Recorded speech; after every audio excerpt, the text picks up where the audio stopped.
Okay. Hello, everybody. I hope you can hear me. This is Marijana Smolčec from Croatia, a small town of Ogulin. I am very happy to welcome all of you to the 19th webinar organized by the Inclusive Education eTwinning featured group that I have been moderating for the past 5 years. This time we are hosting a webinar for the first time, a roundtable with panel guests from 3 different countries. I'm very happy they have all joined me today. And when we were thinking about doing this, when I was thinking, is it better to have like a presentation about Erasmus, K1, K2? I thought that maybe the best way is something more practical, something, as Brandon mentioned, informative. And I'm quite sure that many of you have heard of Erasmus projects and maybe have participated in some of those. And before we start with introduction and everything, we are going to also have a poll where you are going to be asked a few questions, where are you from, and also some questions about Erasmus projects. So today is the 19th of November, and in 2019 or 2019, and it is the 19th online seminar organized by me, so very significantly today. I would like to thank Daniela Takac from Croatia, who is an Erasmus ambassador, very experienced in doing various Erasmus projects from K1 to K2. Also Veronica, not quite sure if I'm going to pronounce it properly, Kahan, I don't know, you will introduce yourself, Veronica, and Brandon Colleran, whom I met, sorry Veronica, please. What is the pronunciation of your surname? No, it's okay. Kahan. Kahan. Don't worry. Veronica is fine. Kahan. Yeah, okay. And Brandon, whom I have met, okay, good, thank you.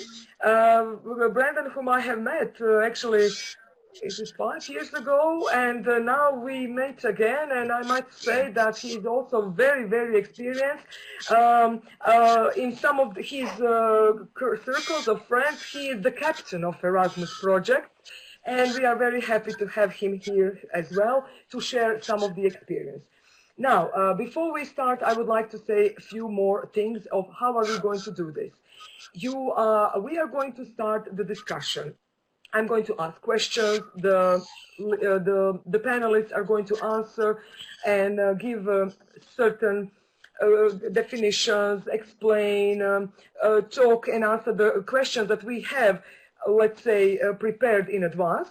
But then again, you are going to be willing to ask questions as well. First, we are going to do a certain round of questions, and after that, we are going to have you have some questions, and let's see if some of them have been repeated. We are not going to ask them again, but if we haven't mentioned them, I'm going to read out the questions, show them, and the presenters, the panelists, are going to try to answer them if possible. Yesterday, we discussed what we should talk about, so before I start, one more time, to check your audio, go to the meeting.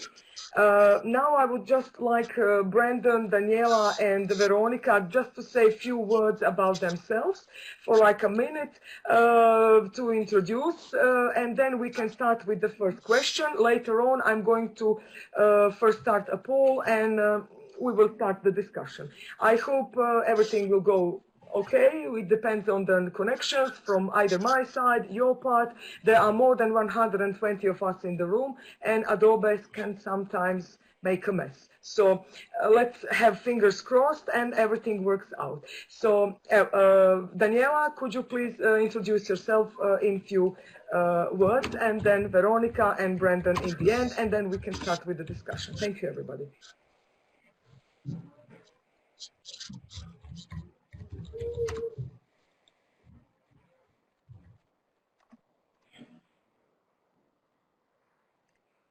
Daniela, you have to check your mic. Hello? Okay, good. Thank you. I keep losing your audio. Yes, we can hear you, please. Yeah, okay. Yeah, is it better now? Can you please say a few words about yourself before we start?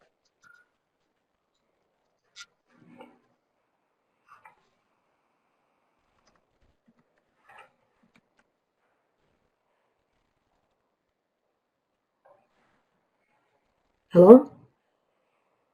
Daniela?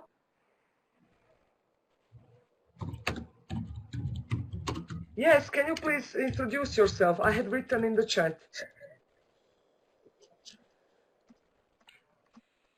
Who? Daniela first. Can anybody hear Daniela? Yeah. Yes.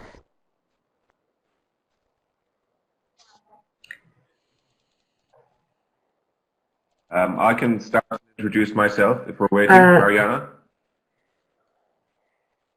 I cannot hear you, Mariana, at all. Leave the room and re-enter.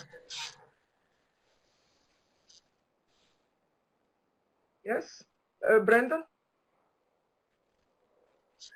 Well, my name is Brendan Colleran. Brendan, I am from Ireland. I can hear you perfect, and I'm speaking now. I was going to introduce myself.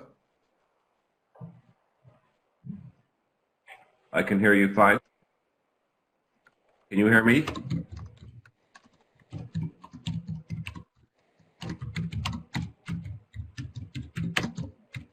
Yeah, this is, I asked not to open more than 200 people. Yes, I can hear you. We can hear you. Okay. Yeah. Daniela, well, maybe you should leave the room and try to re-enter. Okay. Do you want me to introduce myself? Okay, I can hear you, but you keep breaking up, like some words. Okay.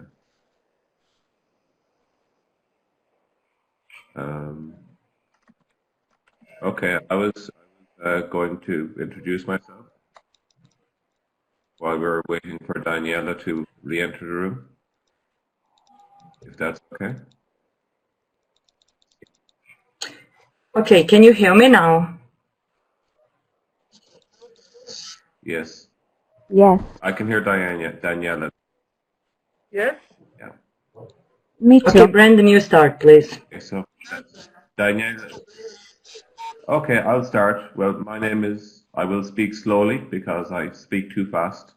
It's one of the problems I have with European projects. And but my name is Brendan Colleran. I am a teacher from Ireland.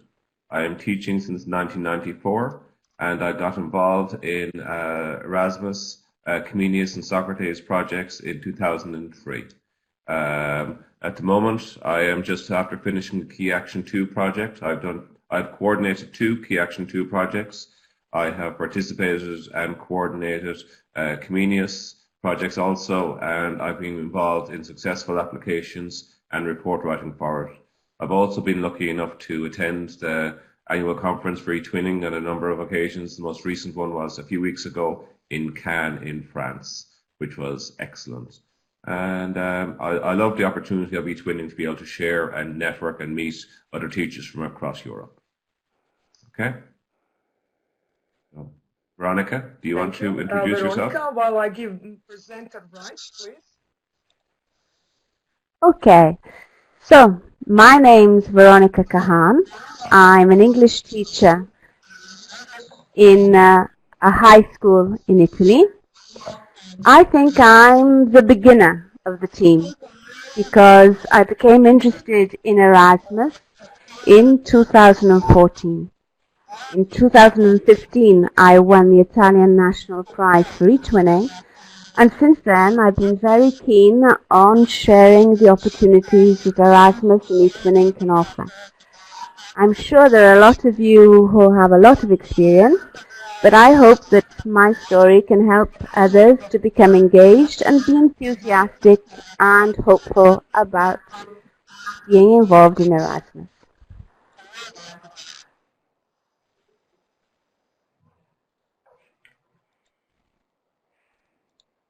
So Daniela, it's your turn now.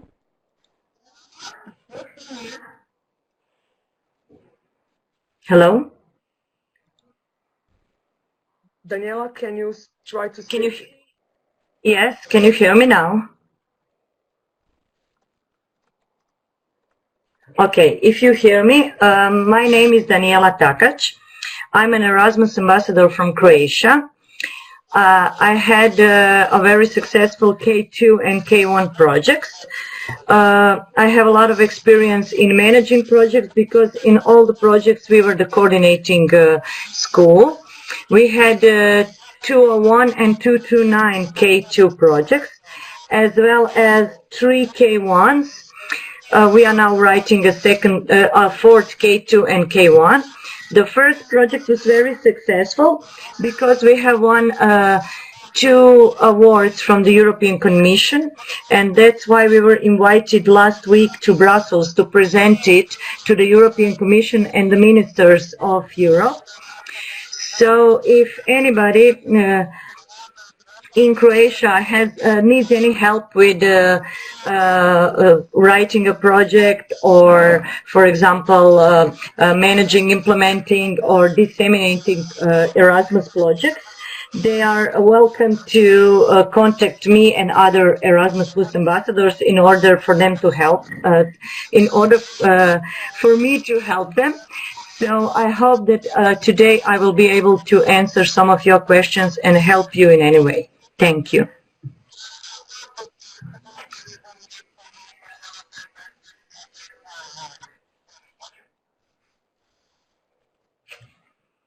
Okay, thank you, Daniela. I hope you can hear me now. I have closed my video. Can you just say yes or in the chat? Yes, I can hear you.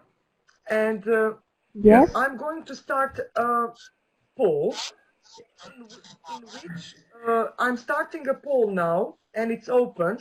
So please, everybody, vote yes or no if you have ever coordinated or co-coordinated of any Erasmus project, right? Any Erasmus project. Let's see what list of participants do we have.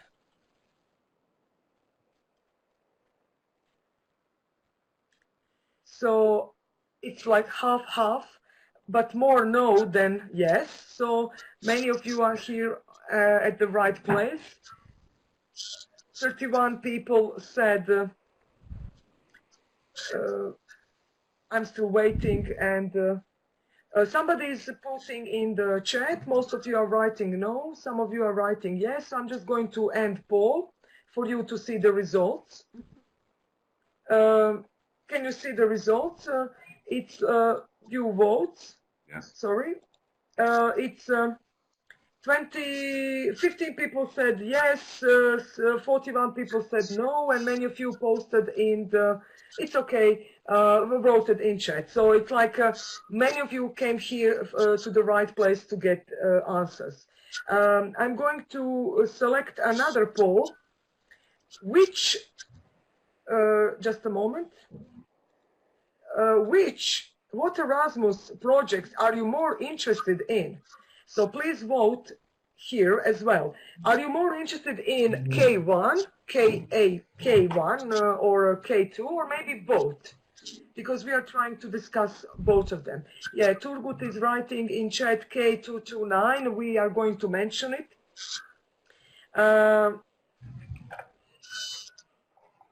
Yes, both. I'm very happy that many of you have written both, because as Daniela mentioned, she's experienced in writing both, and we are going to explain them now. And that will be, thank you everybody. I'm going to end the poll, and now I'm going to go back to the presenters. So I have just finished the poll. 70.9% of you voted that they would like to participate in both K1 or K2 projects. So I'm just going to hide the poll now and ask the first question to some of my presenters here. and that is definitely regarding definitions of both K1 and K2. So Daniela, as we discussed yesterday, could you just explain the difference between K1 and K2 in few words? Thank you. Okay, thank you. Well, K1 is a project that just the school applies for the mobility of teachers. So in a way, K1 is when a school identifies a need in development or in the professional development of its teachers, then they make a European development plan and explain why do they need their teachers to have a professional development in what team, what is the team of the project. And if they get a grant, the school sends their teachers to job shadowing, a course, or teaching assignment. We can explain that later. But in K2, you have to have a number of partners from different EU countries, at least one partner from a different country. And then together you develop a project with activities for students and teachers. Mostly, but of course you can have K2 only with teachers if you want. And the project is usually is dealing with some of the strategic priorities or horizontal priorities that the European Commission is keen on. And then when you develop the project, if you get approved, you have mobilities between the schools with teachers and students, and you work together on the activities you have wrote in the application. This is just in a few words. I mean, it's a little more complex than that. Yes. I know there is a lot of these documents to read, but for those who are not quite sure, even though I'm sure that many people understand what is K1. Yeah. Brandon, would you like to add something more on K2 and what part or let's say different kind of K2 are possible? Well, key action 2, there's I would always say that while you are allowed to get away with 2 partners, 3 partners to be a successful application, because if one of the countries, if there's an issue with it and a country drops out, it can be very difficult to keep the project going. There's also, with your key action 2, a maximum of 100 mobilities now for the life of the project, and that wasn't the case when it started. And again, this means that if you have an awful lot of partners, you will only be funded for 100 mobilities, which can make difficulty when you have too many partners as well. Also, again, they tend to be where you're finding the needs of the schools and your students and finding something in common with each other, and you would develop a project. And if you want it to be successful, as much as possible, ties into what the theme for the Erasmus Plus European Union is at that time. And I would always suggest that you start a project finding partners through the eTwinning platform and doing a project with them to use that platform to help you come up with your themes for a common application.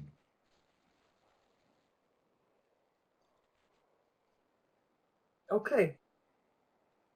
Okay, so just to summarize this, your suggestion is if we still haven't done any Erasmus projects before, the good thing is to have an eTwinning partner in some of the online projects, just to get to the idea of what the future partner could be, right?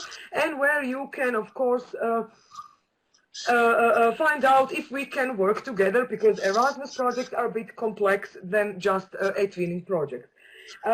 People have been posting some questions in our Q&A, and I'm just going to ask this question for all of you. Mahjoub from, don't know, probably Tunis, because his question is Tunisia, or can Tunisia be a member in the Erasmus project? Can Tunisia be a partner in Erasmus project? Yes or no? Yes? I don't think so. Tunisia, it's the eTwinning Plus. If their national agency, they might. Well, I don't know. I don't. Uh-huh. So far, I think also not possible for Erasmus, for eTwinning. Можете ли престъпиш на YouTube, мени се само губи веза. Я въобще не мога слушати. For eTwinning, yes.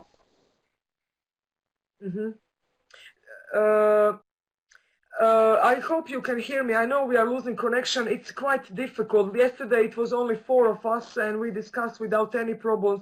As soon as there's 100 people, it became a bit of a problem. I understand. So I'm going to ask another question from a colleague, Veronica.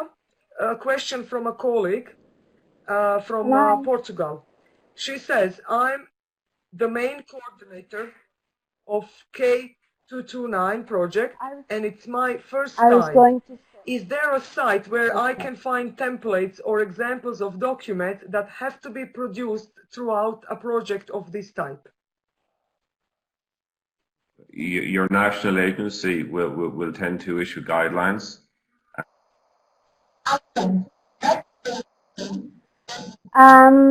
I think the best thing to do is to have a good look at the mobility tool, which you already have, and the guidelines, especially the school leaders handbook, which is very useful. At the back of the guidelines, you also have a list of activities to do in order to disseminate your project, to evaluate your project, and also to find out ways to make sure that you understand the impact the project has had on your partners and on the students involved. The mobility tool will help you because it will tell you exactly the kinds of activities you will have had to have approached during the life of your partnership. And this is something that you will have already received. It's a good idea to look at it because it is divided into different parts which talk about the description of the project, the implementation and management of the project, what the activities were, and also the dissemination and impact and the lasting performance, if you like, of the partnership once the actual project is ended. As far as templates are concerned, the best thing for you to do is to work on what you see on the mobility tool, because that is what you will need. Can I just ask, where is exactly this mobility tool? How to get it? Who can answer this? Is it something that you can find out in the... Yes? The mobility tool... No. The mobility tool is something which the coordinator receives together with the school leader and usually the financial head of the school which is coordinating the project. The partners will also receive a mobility tool, but their implication is less important than the coordinator. We'll have to make sure that she updates and gives all the information regarding the activities done during the lifetime of the partnership. This is something, it's an online tool which will arrive from the national agency probably more or less a month after knowledge of acceptance of the application and the convention and the grant agreement has been signed. It's something that you will have. It's an online experience. It's quite exciting, you could say. Okay. But it is something that should accompany you through the life of the project, even though you will only have to submit it okay. Good. a Thank month you. or I would 2 like months to ask after a question to Daniela. Can you hear us, Daniela? Yes, I can hear you. Daniela, you're here? Yes, I am. Can you hear me? Yeah, okay, so there was a question, even though yes, we can hear you. Yes, we can hear you. So there was a question, I'm going to post it in the chat as well, even though Veronica might have answered it already. In your opinion, what is the first advice you would give to a teacher who wants to apply for an Erasmus Plus project, even though Brandon has also answered it? What would be your advice also to give a teacher who wants to apply? Well, it depends first, is it K1 or K2? So, if it's a K1 project, okay, K1. Okay, K1. If it's a K1 project, the first thing you need to do is to get your team together. For example, with 2 or 3 teachers that you want to work with, and of course the head teacher should be in the team. Then you decide by, for example, I can tell you what we do. For example, we make like an online or offline query between teachers to see what would they like their professional development to be in. For example, if it's something about project work, do they want to do more project work in school? Then if they say, for example, yes, we would like to learn more about projects, then they all try to find best suited courses or job shadowings or teaching assignments in order to find them on the team of sorry, my words got a little confused. So they try to find something that's connected to project work, some courses or job shadowings, and then we try to develop a plan how our school should implement this in their daily life. For example, at the end of the school year, we will have a big project week where everybody will disseminate everything they have been learning in this project work. So, for example, the first thing you do, you should try to identify the need of your school and try to find teachers that are eager to learn something so that this need will be filled, let's say. Can I just ask one more question? Of course. So how many teachers minimum should we, should we send to the K1 project? Is that like 2 teachers, at least 5, 4? Is there a minimum number? Because I know that there isn't. Well, it all depends on the team of the project. I have heard about projects with only 2 teachers that were very, very successful. For example, I think the last year one of the K1s in Croatia that got the most points was with only 2 or 3 teachers going to courses. But of course you can have up to 50 teachers for a big high school or something. It just depends on how long you are going to do it. For example, if you have less teachers, you can do a project for 1 year or even less. But if you have a number of 50 teachers that are going to go to professional development, you should plan it at least for 2 or 3 years, because you have to have in mind that those teachers would not be doing their classes at the time they are away. So usually it's 1 teacher per month or something like that, or maximum 2 teachers per month. So, for example, my school had the first project with only 5 teachers, and the last K1 was with 15 mobilities. Okay, good, thank you. The next question would be, most important things to do when you decide to apply for an Erasmus grant. Which 5 things, Daniela, would you say are the most important things before we apply for the Erasmus grant? And Veronica, what do you think, what are yours? So Daniela, you can start first. What are the most important things for the Erasmus grant? The first thing you do is that you read the Erasmus Plus guide. That's number 1. So you get to the guide and you read it. If you want to do a K1, you read only the pages that are concerning the K1. If you want to do K2, you can read only the pages that concern K2, because it's like 200 pages. So you will get afraid when you open it, but you don't have to read it, the whole thing. Then you get to the application form that's now online. You can access it through your agency in your country. And when you get to the application form, I'm just telling you how I do it. The second most important thing is the application form. Then I read it and I see if they have changed something from the last year. After that, I can see for example, for K1, it's really easier because you will do it inside your school and you will do it with your team. But for K2, you have to see which parts of the application you cannot answer yourself as a coordinator, and you have to communicate daily with your partners in order to make it uniformal and to make everything, every activity in each country okay and connected. So that's the third thing. The fourth thing is the theme of the project. That's one of the theme and the title, let's say, because you have to follow things that are trending in a way.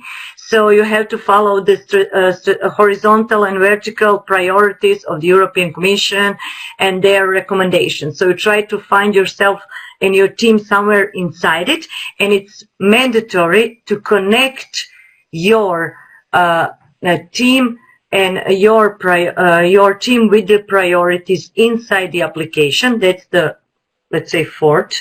And the fifth thing is to have a good dissemination plan, because as you all know it, if you have done an application, all agencies give like 40% of the points on your dissemination part of the application. So you have to do that very thoroughly. And what we do, we always make teams inside the school. So one team is for dissemination, the coordinator and his little team is for the implementation. So each of us do our own little part, and then it's quite easier to make a project than if you do it yourself. So it's always important to have at least one or two persons with you. Thank you. Okay, Veronica, you are here. We have lost Brandon, so I'm just checking where he is. Maybe he can't re-enter, but I will ask Veronica. Yesterday we discussed. You said that you are just a beginner, but you are maybe a good inspiration for the people, because you said, I started my first Erasmus and I haven't had any experience. But of course, the good thing is to have some experience. But the reason why you started your project was because you had a good eTwinning partner and somehow some idea. So why did you decide to do Erasmus? What was the reason? What was the trigger for you to start the Erasmus? And why do people do it?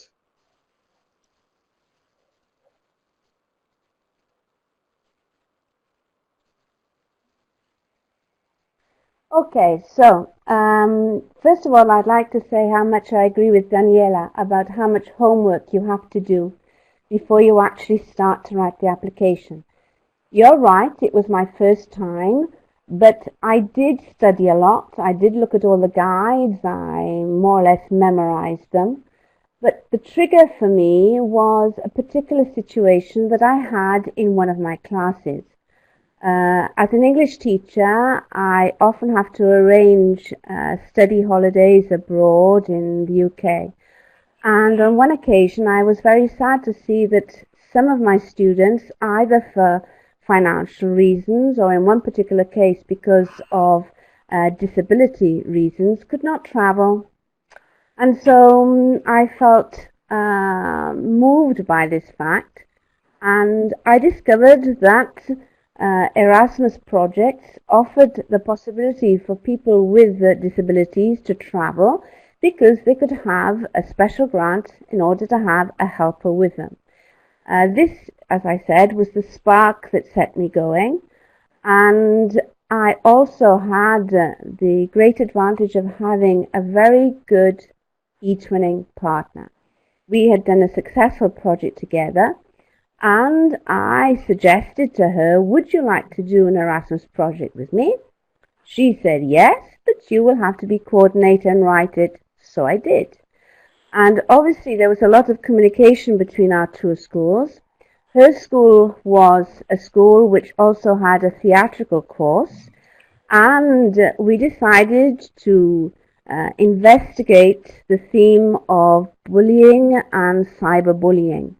And so these themes came together to show that we had a special interest in social inclusion. One thing I also did was to have a look at the Erasmus Plus results platform to get some ideas of past successful projects. I also had a good look at the criteria that is used in order to assess applications. And there I saw that it was very important, first of all, to have a relevant project, and that is, as Daniela said, to make sure that you have horizontal and specific field priorities. Then that you have a good team which is able to carry the project through. And then also things, as she said, as the importance of dissemination in the final part. And also there's a third criteria which is also extremely important, and that is actually the quality of project design.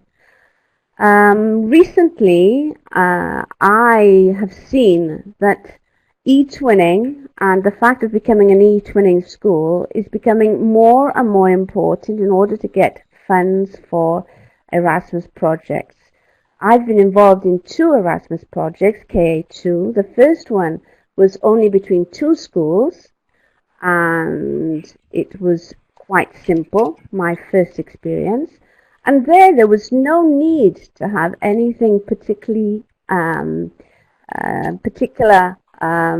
specification for eTwinning on the application form. Last year, I helped write another 2 successful KA2 projects with other schools, and there on the application form, the question was, is this the result of a previous or ongoing eTwinning project, or are you an eTwinning school? So more and more, the fact of being involved in eTwinning projects, of being an eTwinning school, carries a lot of weight in order to get your application funded and accepted.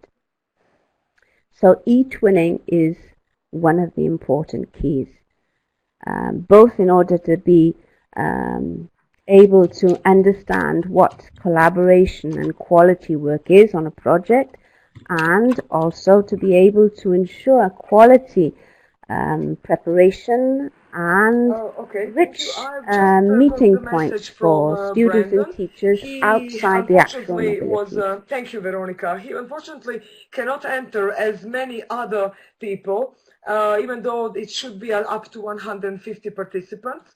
I'm trying to help him to re-enter. I will just ask another question to Daniela while I help Brandon enter, and many people on the forum want to enter, and unfortunately the Adobe does not allow them, so I'm just asking them and helping them in solving this issue, so I apologize. First of all, Daniela, yes. Veronica mentioned it was quite you have to read a lot, right? Do your homework, right? And there was a question from people here in the participants in the audience. I would like to read it. Is regarding K1. I promised all of them that I will read. In the chat, you will see, I have a question for K102. We have 7 students for trainee. How many teachers can accompany them? I think that is the K2 project, not K2. Maybe K1, because we know that K1 is only for 10. So it's a K2 project. If you have 7 students for trainee, how many teachers can accompany them? I hope I understand. Yeah, I think that's not K1 or K2, that's WET project for, maybe K1, but for WET schools, vocational schools. That's not, I'm a general education Erasmus ambassador, I'm not for WET schools, but I can answer for K1, K2 in general education. It's usually, as the agency says, 1 accompanying teachers per 7 students. I don't know if it applies to WET, or in WET if it's even more students and less teachers. I'm not quite sure. Yeah, it's K1 WET. I think we should maybe the best thing is to ask the agency. The most important thing that we didn't mention is that most of the agencies have different rules in different countries, especially regarding the administration and the necessary papers that you need to gather in K1s or K2s. So, for example, somebody wrote here, 1 teacher per 10 students in Croatia. Of course, that depends on the age of the students and where are you traveling to. But, for example, when I was taking students that were 6th grade, they told me 1 teacher per 7 students, but of course, as you write it in your application, if you don't write it well, they will warn you. In Croatian agency, for example, if when you are writing a project for the first time, there is a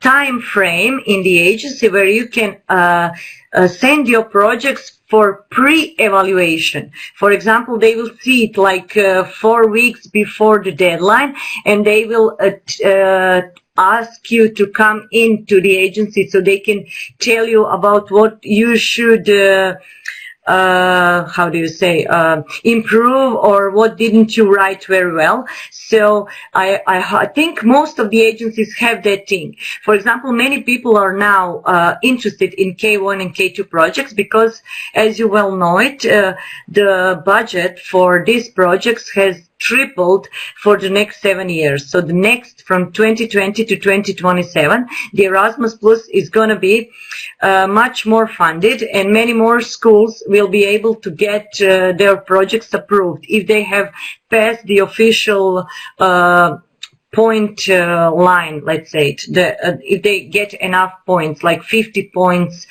or more. Yeah. Okay. So I urge you to send your projects to your agencies, ask them for help, and they will tell you if you have done something wrong, especially in the budget part, because not most of us are mathematicians, and some of the budget things are a little bit, I'm a physicist myself, so for me it's okay, but I know that my friend that's working with me has sometimes problems with the budget.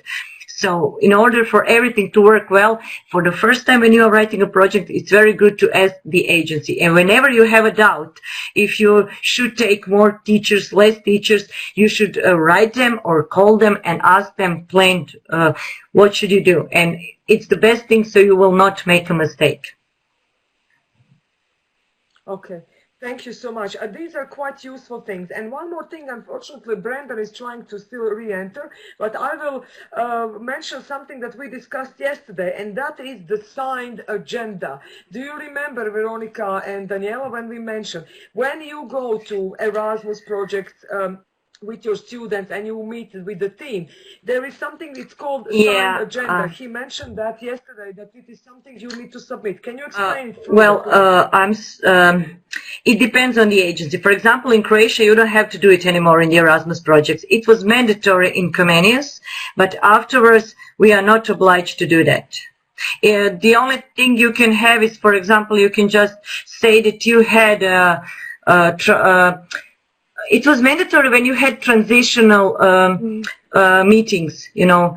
Now you only have mobilities like C1, C2 that are with students or with teachers that concern the activities connected to the project. There are no more transnational meetings. Yeah. So when you had these meetings in the last Erasmus, you were obliged to do this assigned agenda. But it depends on the agency. Maybe Veronica's agency still requires it. Very good. So Marisa mentioned that she thinks it's still compulsory in Romania. In Croatia, it's not. As far as I know. So this is something that you should definitely check with your NSS. And Maria Luisa mentioned, is it also compulsory in Italy? I think it's also compulsory, according to Brandon, in Ireland as well. So these are the things that you should check with your NSS. And even though it's not compulsory with the partners country you are doing, you still have to do it for yourself. So rather have like a small agenda, have the people sign, and have this paper, unfortunately, if you have to have it for your NSS. So maybe that's a good information as well. Okay, another question. This is from the Q&A. Marisa mentions, would you say disseminating your project on Twin space, local news, school site, and social media is enough? Or have you got any more advice regarding good dissemination? Well, I can tell you what my agency told me, then I'll give the Veronica place for her to say. Well, they told me you should do everything you have written in your application and a little more. So when you write your projects, don't write everything, or be very creative. So if you write, you're gonna go do radio, TV, and I don't know, conferences, then do a little more. Do a conference somewhere outside your comfort zone. For example, if you said you're gonna do a national conference, do a little international conference, or make your article about your project in another country, send it to some, for example, website that's not in Croatia for me, but somewhere in Germany, for example, that's also educational. So it's a very big step for a dissemination, and you will get mostly all the points. So it's always better, it's always good to do more. So Veronica, please. Yeah, Veronica, what do you think? Mm-hmm. Exactly. I agree with you, Daniela. I think we have to remember that we should do things on a local level, a regional level, a national level, and as you said, an international level. We have organized open days at our schools, as many of us have in our different schools, and every opportunity was taken in order to talk about what we had done in our successful Erasmus projects. That included online magazines which the school produces, websites, news items on the different websites of the partner schools.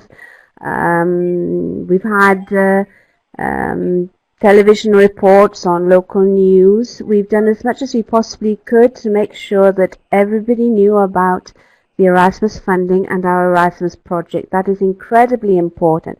However, I would like to say that at the very end of the program guide, I checked on it today, there's 351 pages. But at the end, there's also a list of things that they suggest you could do as dissemination. And as Daniela said, it would be good to keep one in your pocket to sort of to use as an extra when you actually come down to do it. Now, the question is from Maria Cristina Tofoni from Italy. She sent to me the question saying, how much is the school administration office important for the project? I suppose she means by the finance and everybody who is working with the money. Can you explain more about that financial part and how does it work? It depends on... click the mic, please. Oh, sorry. Yeah, I have it clicked. Can you hear me? Yeah, okay, good. Yeah, it depends on the way that your school works and the way that the money is drawn. If it's actually from the school itself, it might be that the principal has to authorize any money that you're going to spend, or it might be from the local community, where it might be for a number of schools where the money is actually kept. In my case, I was quite lucky that the money was kept in a separate account in the school, so we could draw down on money from that as we were going to use it. But the big thing is that if it's a bigger agency, you might actually have to pay costs towards them for accountants and for their administration costs of running the project. And I do know that in Ireland, if you are in a bigger school where they use that kind of administration, they take 12% of the price of your grant for the running of the administration part of it. So I have tended to use a spreadsheet and draw down, keep every single receipt. Use okay. online tools to keep the accounts, the money is being spent.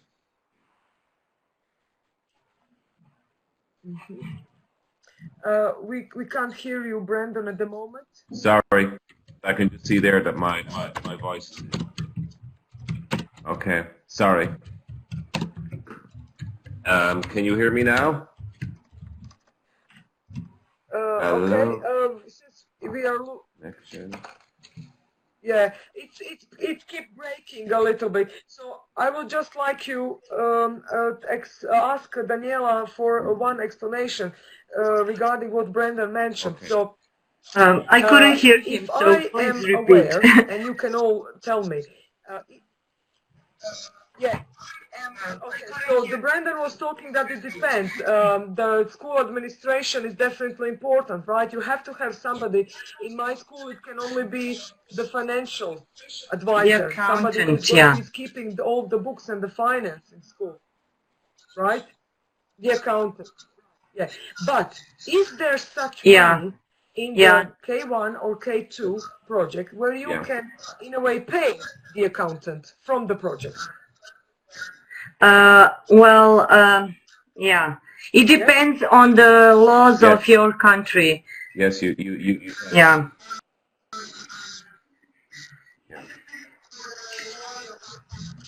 For example, in Croatia, you have to. I don't know what I'm allowed to say, but in a way, it depends on the laws of your country and on the willingness of your headmaster. Okay. Well, that's something to ask maybe privately to NSS and everybody. Yeah. Don't do.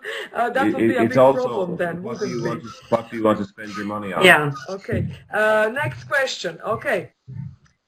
How to involve English foreign language teachers or colleagues and non-linguistic subject teachers? I don't know why. What is the meaning of this question? But is it maybe that combination of people that you need, because you have like physicist teacher, even though Daniela speaks fantastic English and she's not a language teacher. No, I'm a physicist. Do you need a combination of language teachers and science teachers? Yeah. So what do you think? Of course you do, because each project is not. Brandon, you are a native speaker of English. Veronica as well. Sorry, Daniela. Yes. Who is going to explain? Whoever you like to. Essential. It's essential. Okay. Shall I explain?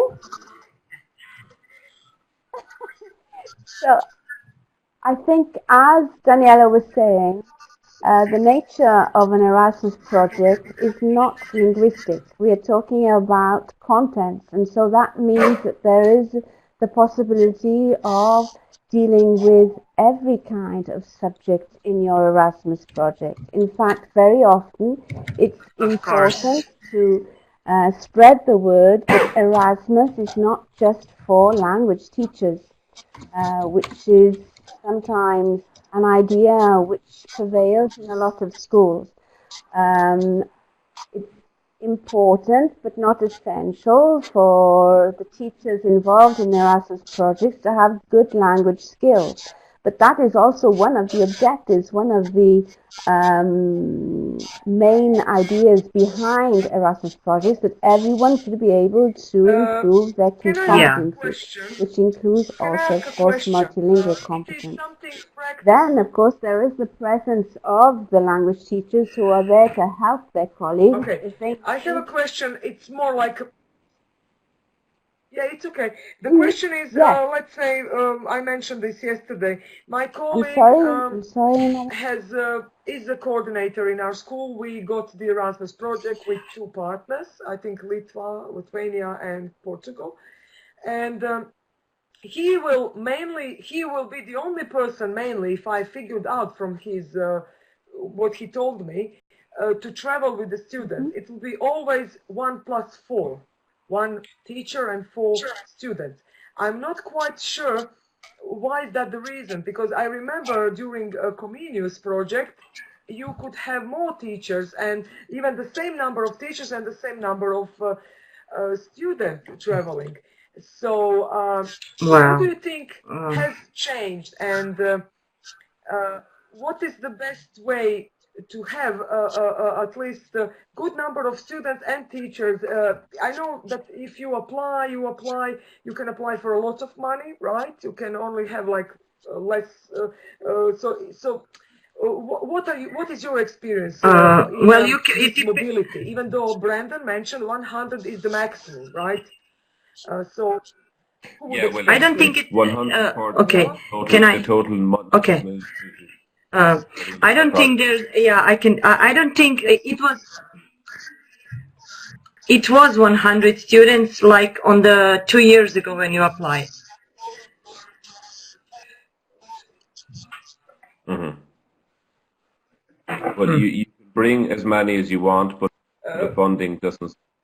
I don't hear Brandon anymore. How many teachers do you have?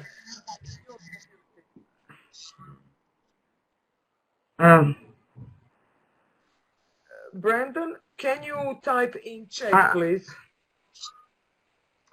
Yeah. Can I say something? Mm-hmm. Yes, please. Yes.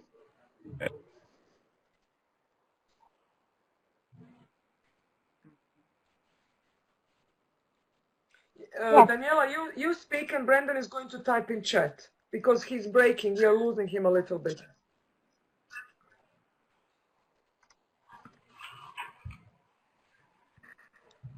Okay, I can speak. I hope you hear me because I keep losing Brandon and his microphone. So, for example, it depends on what you write in the application. As you can see in the application, there are 2 types of mobilities. There are mobilities for teachers, teacher trainings, and short-term student exchanges. So if you write a teacher training, you can bring as many teachers as you have put in your application, if it's approved. But if you have a student exchange, then you put the number of students you want to take there. And that number of students can be 5 to 10, whatever you write, but it is suggested from the agency 6 to 7 students per one accompanying teacher. So what we do, for example, in our project, we put the student exchange at the same time as a teacher training in that school. So in a way, we get 5 teachers over there on teacher training and 1 accompanying teacher with 5 students over there. So in a way, if something happens to that 1 teacher that is accompanying the students, he gets sick or something, then we have the other 5 teachers that are there on the teacher trainings, and one of them can always jump in and help with the students. So that's one way how you can, in a way, trick the agency to bring more students and teachers on mobility. But otherwise, like you, Mariana, said, when you have 5 students and 1 accompanying teacher on that mobility, that's what you get. Mostly, they don't allow 2 teachers for 5 students. Only in case you have a student with special needs, then he gets his own accompanying person. So that's Daniela, as I can mute explain. yourself for the moment. Yeah, okay, good. Brandon says that he doesn't think that it is a good idea for only 1 teacher to travel, as if there is an accident, which you just mentioned, Daniela, with a student or a teacher who will remain with the remaining students if a teacher has to depart. And this is what Daniela has just explained. You can try to trick, you can try to have like 2 teachers traveling, but maybe one is at the training near or in the same country, if I understood you, and he can take care of the students traveling, or maybe through some other financial ways to have another teacher to accompany the students. It's quite complicated. I would like to ask a question for Brandon. I hope you can be able to speak, but sometimes you are breaking. So the question is, if you can say, you mentioned yesterday that Erasmus project have so many more possibilities and much more money to do different kind of projects. But what if you could compare them to the previous Comenius one, or what do you think Erasmus project should improve? What would you suggest? Do you think that they should improve? What would you change in the future next years? Please, Brandon. Thank you. And this is the question also for Veronica later and Daniela. Brandon, the mic, yes? Yeah?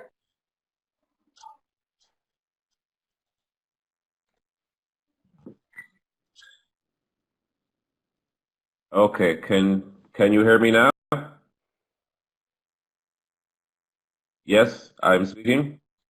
Okay, the main difference is that you have control over your funds, that you can choose what you think is the most important things to spend the money on.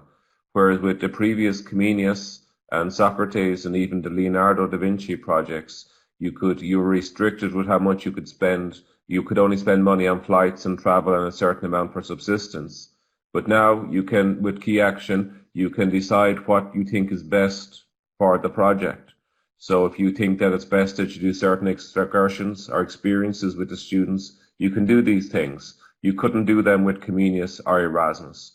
And the main difference is the project management and implementation fund that you now have, and the control, if you have a good relationship with your school and your principal, the control over what you choose to spend that money on. And it might be that you want to bring extra teachers, or you might want to bring extra students that are more than you were given funds for in the travel and subsistence. Maybe you would like to add something. What do you think could be different in the future Erasmus projects? Has anything changed, or you think it could change with Key Action 2? Well, Key Action 1, as I have downloaded the application, is mostly the same. And Key Action 2 application hasn't arrived yet. But the one thing that they told us when we were discussing as the Erasmus ambassadors, and as you know, the Croatia, it's going to be, how do you say, be the main educational, in the European Commission. We are going to preside over the European Commission in the next years. So they have told us that one of the most important things that they are going to do, they are going to simplify the application like they did the last time. I know if somebody applied 2 years ago, it was much simpler, especially the budget part, according to the one that was 4 years ago. So they said that they're going to simplify it more, so I hope they will. And one of the most important new things, it's going to be that if your school has been awarded the eTwinning label, you will get more points.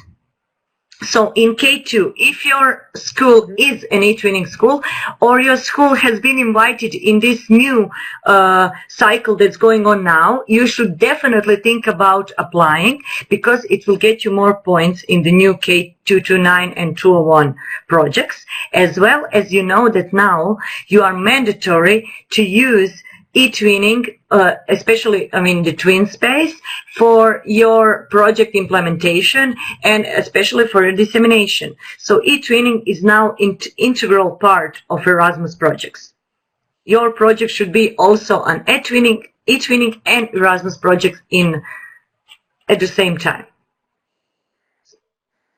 Yes, thank you. This is good to know. And another thing that I have heard, maybe it's good to know. You all know that it's now the label for the eTwinning school, and the applications are until February. So if you have been, let's say, given the opportunity to apply your school for the eTwinning label school, in our country, I know you can also get points if you are labeled as eTwinning school. It can get you some points. So Daniela, yes, you can confirm that. And I hope this is the same for other countries in Europe as well, right?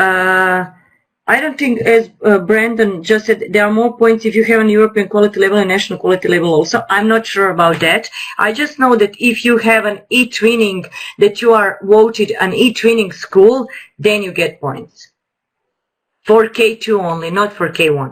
Yeah. So I don't know if you have or don't have a European quality label, it's going to get you more points when you apply for Erasmus, but it's definitely going to get you points when you apply for an eTwinning school. What I want to also explain, there were questions about if the Tunisia can be a part of Erasmus. Some people in the comments and chat said that no. No, at the moment, no. no. We don't know whether that is going to.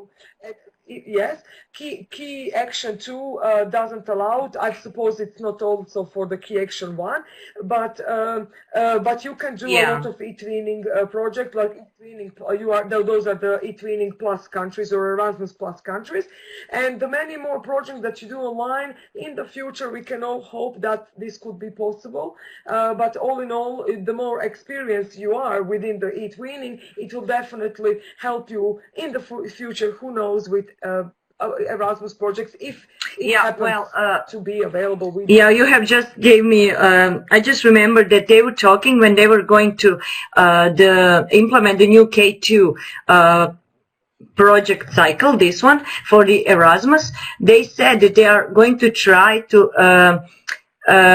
broaden the countries that can apply, just not apply to be the coordinator, but to be a partner countries. They were talking about English-speaking countries like America, New Zealand, and Australia. So we are all voting for it because it will be a nice way to broaden the culture and the education outside of the European Union. Because as you know, Erasmus is just Erasmus Plus is just projects for the European Union, but they are speaking about broadening it outside of the EU. So we are hoping that that's going to be the next step in the development of the Erasmus projects. Okay, thank you, Daniela. I will just ask Brandon, so you can try and mute yourself, if he can explain a little bit more what he had written while you were talking about 1 teacher per 7 students, or somebody mentioned also the same in the chat. Brandon, how do you deal with that situation? How many teachers do you take? How is it possible to have like at least 2 teachers per 6-7 students? Well, or can you explain, please? What we find, we always bring at least 2 teachers. Sometimes we have even brought more. One of the things, the big issue is money and how do you pay for it. But what we tend to do is we use the schools, the students stay with other students, so that reduces your cost for the actual students, which means that you have a little bit more money to spend, so you can spend that money on bringing extra teachers and using that travel. And another thing that we also do is we ask our students to make a small contribution, a financial contribution towards the price of the trip, just to cover things like we buy them hoodies, t-shirts with logos on it, and to pay for insurance. But we get a little bit extra, and that means that we have a little bit more in our budget that we can contribute towards paying for extra teachers traveling. And then the school will also help out with maybe some extra money if need be, so that we can take enough teachers. But we are not allowed now to travel with only 1 teacher, even if it was only with 2 students. Because if something happens to a teacher or something happens to a student, who minds the student, or who looks after the student when a teacher is gone? Yeah, this is what we actually were discussing, right? And my question is, do you have to mention this? No. In the application in the beginning, like, no, well, or it can be later? We would always apply for the teachers, for enough teachers, but they might, when they give you the award, reduce the amount of trips that they will let you have. So I suppose you hope to get full funds for 2 teachers for every trip, and if you don't, you will have to come up with an alternative to be able to pay for them. But in the original application, you would hope for it. It doesn't matter if more students, if there are more mobilities than the minimum amount, and they actually like to see that, they think it's better value.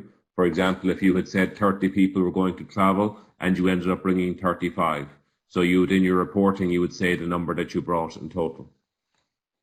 And you can also transfer a little bit of money. Okay. Yeah. Yes, thank you. There is one more question from Maria Luisa Violini. Even though she's here in the chat, she sent it before. This one actually is with the key action 1. So maybe Daniela, since you have experience, job shadowing is another interesting proposal for the discussion.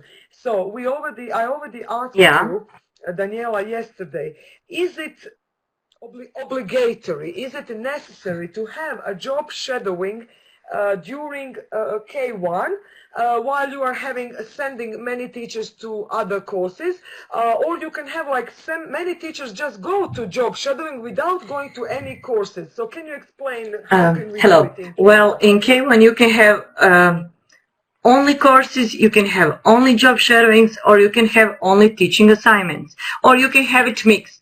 We, for example, have had only courses. In the second one, we had 3 job shadowings and 5 or 4 courses. And in the last project, we have a teaching assignment, a job shadowing, and courses. So it only depends on how you justify it in your application. For example, me, in the first project, I was on a course about CLIL in physics. On the second project, I went to a job shadowing of a CLIL teacher in Spain. And now in my third K1, I am trying to go to a teaching assignment to try and do CLIL in physics, to teach physics in English in one of the schools in the EU. So I can also connect my projects. For example, I can evolve through my project. So you can do that also. For example, on the first project, you go to a course. Then on the second one, you amplify it by job shadowing. And on the third one, you can even try teaching if you like somewhere. But it doesn't bring you any more points if you don't justify it well. You can have many teaching assignments and many job shadowings in your project, but if it's not very well written, it will not get approved. So you can have just courses and write a great application and it will be approved. And somebody can have job shadowings and not be approved. So it always depends on, is this job shadowing very well justified? Did you, in the K1, it's very important, if you write it, to justify everything you are doing and to measure it. Everything that you have written, for example, I will go to this course and I will learn this. And you have to say how you will apply it later. That's one of the key points in K1. You have to apply it in a way that it can be measurable. So you cannot just say, I will have more confidence in my classroom and I will have more activities. You have to say which activities, in which classrooms, and how are you going to do it. For example, I said that I'm going to go to CLIL. I'm going to see how it's done in other schools, and I'm going to implement it as an extracurricular activity in my school in this and this year, and I will write a plan how I'm doing it. So it's something that it's measurable and that it's tangible. That's the most important thing in any K1. So you can have anything you like, just justify it very well. Why do you need it and how you will later implement it in your school. Okay, thank you. So there are many things to discuss more. Maybe just a good question is also this, what you have mentioned with the dissemination. Dissemination goes both for K1 and K2.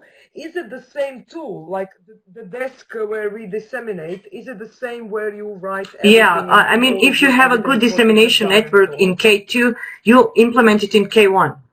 For example, what I ask from my teachers is when they come back from K1, first they should do a blog on eTwinning. So on eTwinning, they do day by day what have they learned and what they have been doing on their course or job shadowing or wherever they went. Then when they come back, they disseminate it inside the school on a teacher meeting. Afterwards, they are obliged to disseminate it nationally.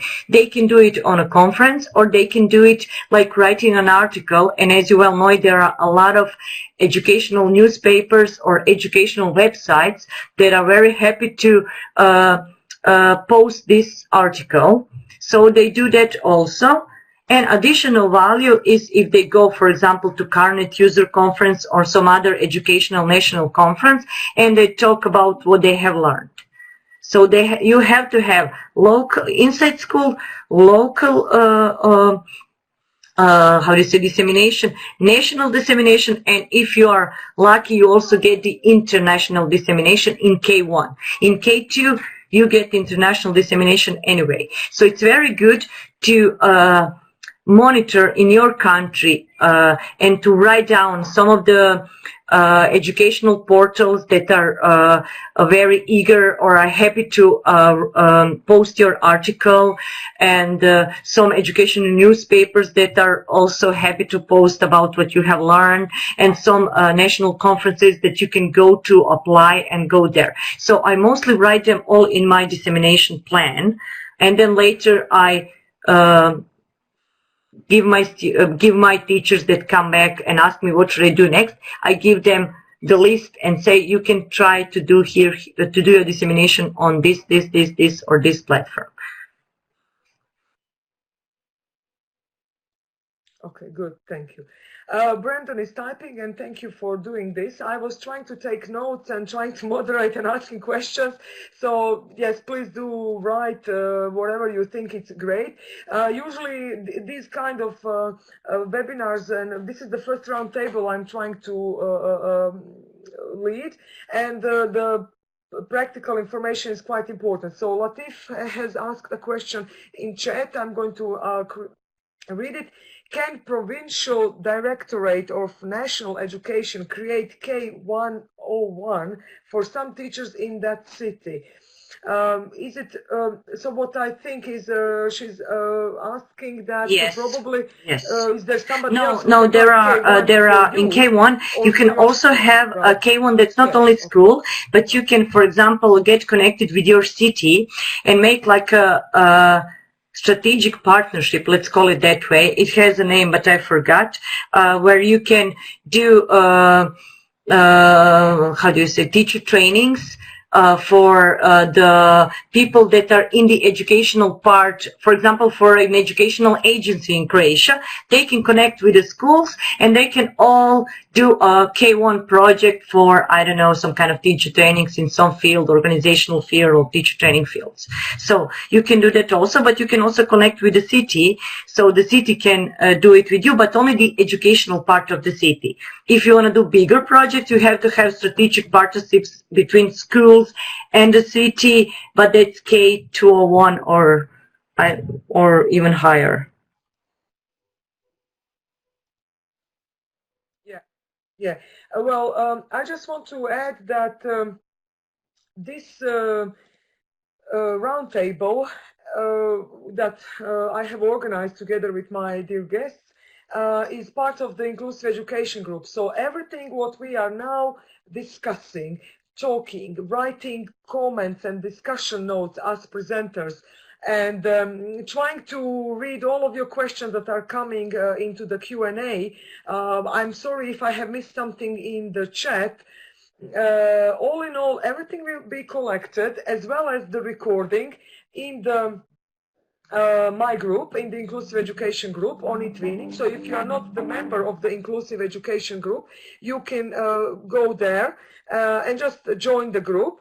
Also, I will try to post this video on YouTube, but if that will not be possible, you can always find the recording within the group. Despite the not so good conditions, it's been great. Yes, I understand, Marisa. Definitely.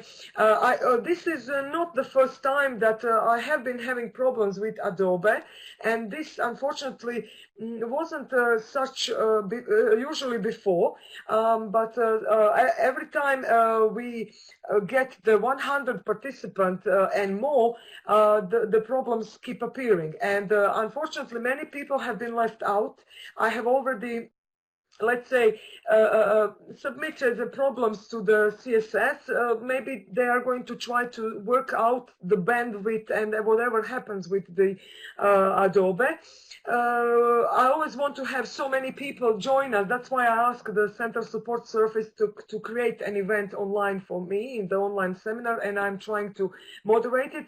But sometimes I do it privately within the group or through the calendar, you know, live events. But then, unfortunately, what happens with the eTwinning is that you have people, many people join, like 100 people, and then they forgot to come, and only 20 people enters, and there are like 50 people left out, and they cannot join. So it's a bit complicated.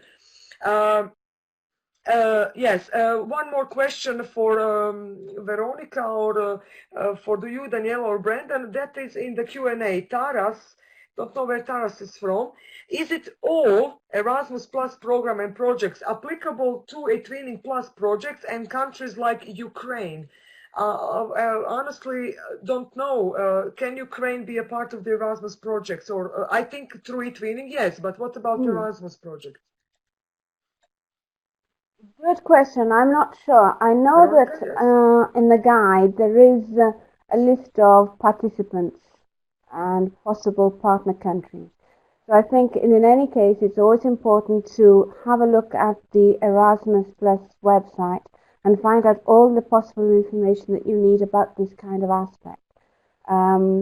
There are differences between countries. We know that some countries can have some implications in the Erasmus Plus program, but not everything. And I have a feeling that Ukraine might be one of them, although they can, of course, do eTwinning projects. I would like to say how important it is, I can't stress it enough as an eTwinning ambassador, how a very good step towards having a successful Erasmus Plus project, a K2 for example, would be to get involved in eTwinning. As Daniela said, it's going to become more and more important as part of the criteria for the application form to be either part of an ongoing or previous eTwinning project as one of the partners on an Erasmus Plus project, or in fact to be an eTwinning school. An eTwinning school is going to be a way of promoting good practices and also of helping and mentoring schools which are less experienced in eTwinning. So I really think that, as was my case, finding a good eTwinning partner by just having a look and spending time looking at the partner forum and beginning on something simple before you actually dive into something which is quite complicated, quite complex, very rewarding, and allows your students to have great experiences, both for improving their language confidence or for their intercultural competence, learning about their own heritage, being able to understand others, also understanding the importance of unity and diversity. It's so important to be able to make that step when you have already had some kind of collaborative experience on a European level. So I cannot emphasize too much how important it is to not rush things, because as we can see, the budget for the Erasmus Plus projects is increasing year by year. The application forms are becoming more simple every year, but you do need to be able to spend a lot of time doing your background work or have some experience in European projects before trying. Otherwise, you could be disappointed. So a first step would be to do eTwinning. Okay.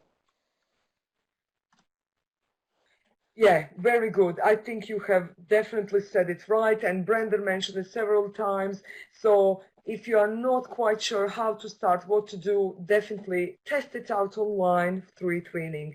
Definitely, when you finally get or start an Erasmus project, you can, of course, then you will have to also start a TwinSpace to disseminate also and to work online, as Daniela mentioned, this Erasmus project.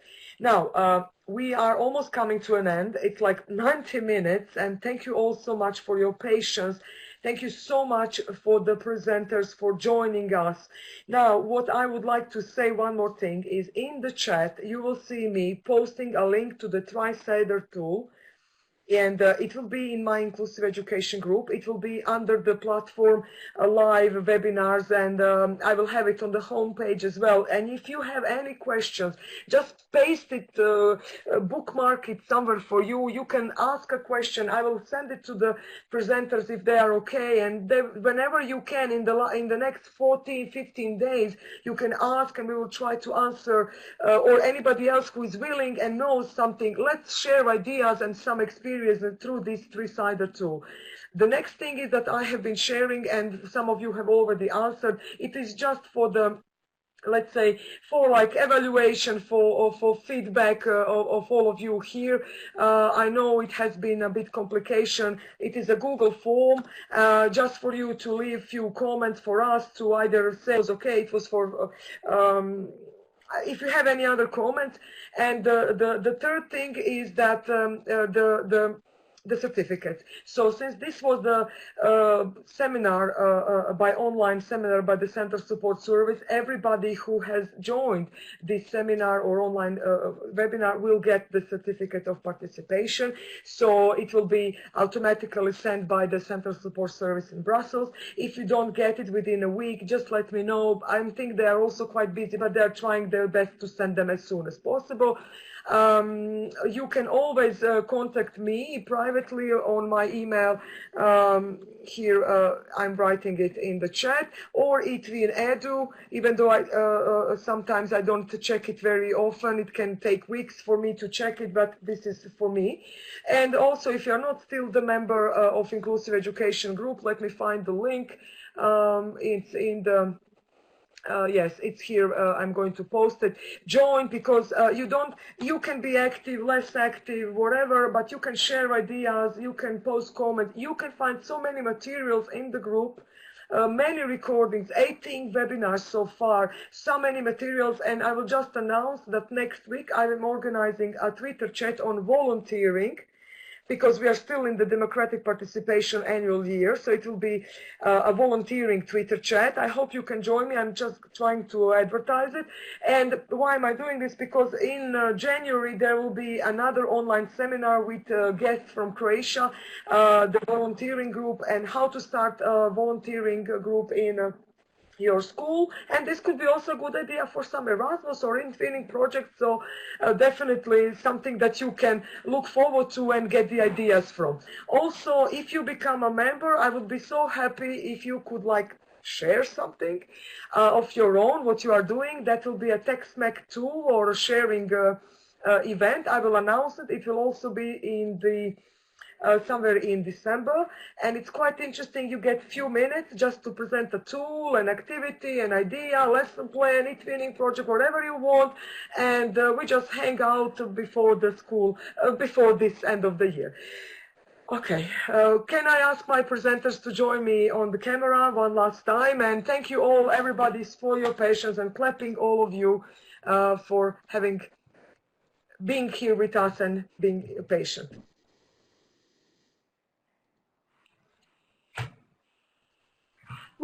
Smile. Yeah, this was quite interesting, and thank you so much, everybody, for coming.